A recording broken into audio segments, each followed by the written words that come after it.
The heavy lifting has been done by nuclear for decades around the world in terms of clean energy. When we look here in Ontario, because of nuclear and hydro, which nuclear is 60% of the supply and hydro is about 25% of the supply, followed by renewable energies about 8%.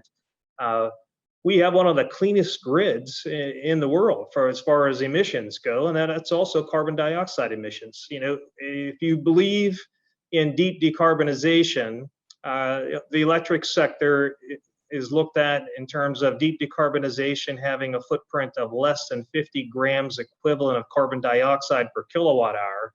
Well, here in Ontario, we're about 35 grams. Mm-hmm. And that heavy lifting is done by nuclear and hydro. And we see that throughout the world. You'll see similar profiles in France and in Sweden, also economies that have very low profile for carbon emissions and emissions in general.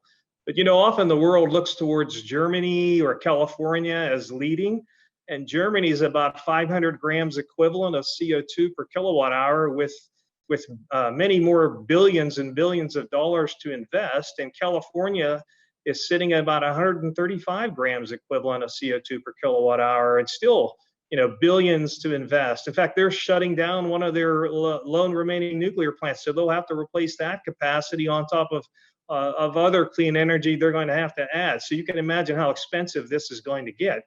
And the reason why I say that, here in Ontario, our electricity is about 13.5 cents on average. If you live in Germany, you're paying about 30 cents Canadian, and California similar.